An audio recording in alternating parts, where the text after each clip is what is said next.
So kung efficient ng direct sowing, Purman, bakit hindi ka nagda-direct sowing? Isa lang ang sagot ko dyan, mga kapurman.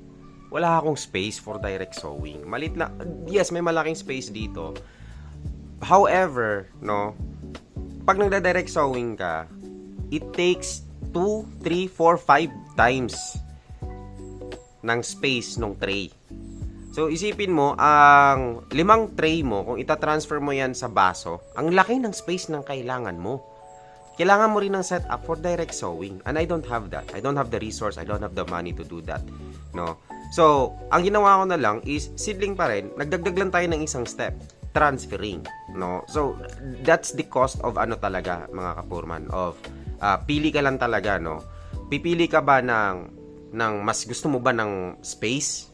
Kung may space ka ba to do the direct sowing, then do that. No, mas efficient 'yon. Diretso direct tanim, no? But as you grow your farm larger, no, you need more space for direct sowing.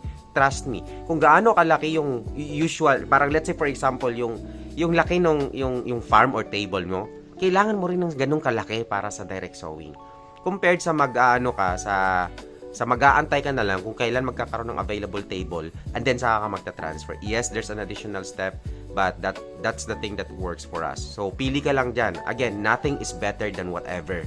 Kung whichever side man pipiliin nyo yan, it always boils down kung gaano ka ka-efficient at kung paano ka nagtatrabaho. What resources ang available sa inyo. So, huwag kayo magpadala sa pressure na, mas maganda to, gawin nyo to. Yes, take it as a goal, no? Gawin yung goal yon, but I mean, consider what you have. No? You can't really copy everything na sinabi ng isang grower kasi efficient sa kanya, but definitely don't have the resources. So, yun, work with what you have, mga kapurman. Yun lang yun. Pur tayo eh. I mean, ako. Magpapapekto sa mga sinasabi na, this is easier. Yes, this is easier, but do you have the resource?